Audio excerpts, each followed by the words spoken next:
අපි අද හදමු රුලං කැඳ. මාව සස්ක්‍රයිබ් කළ නැත්නම් දැම්ම සස්ක්‍රයිබ් කරන්න.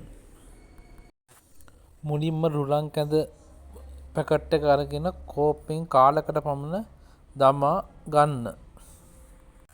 ඊට පස්සේ තියෙන සීනි කැරමල් කරන්න. මුලින්ම රතු සීනි තමයි මං ගත්තේ.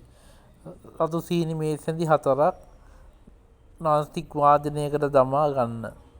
ඉන් පසු වචර චුට්ටක් දමලා සීනි දිය වෙනකන් හෙමින් මද ගින්දරේ හැඳි ගන්න. එක දිගට හැඳි ගන්න නැත්නම් සීනි කැට ගහනවා බලන් ඉන්නේ නැද්දි. ඒකින්ද මද ගින්නේ නිතරම හැඳි ගාමින් කරන්න.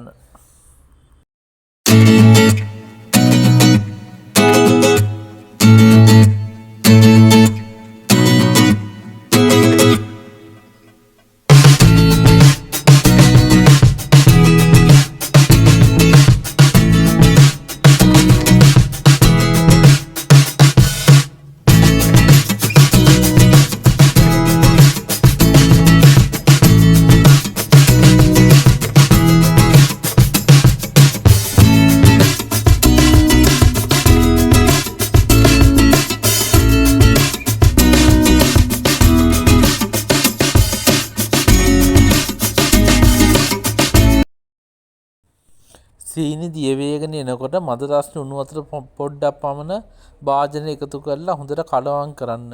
එහෙම තමයි සීනි කැරමල් එක හදාගන්නේ.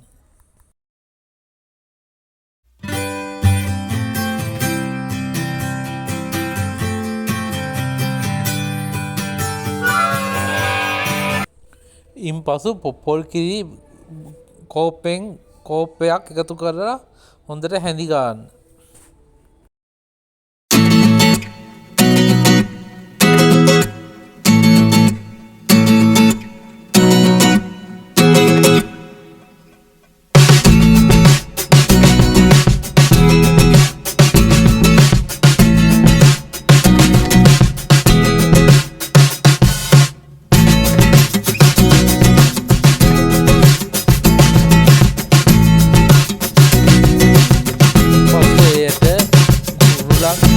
එකතු කරන්න මේ විදියට.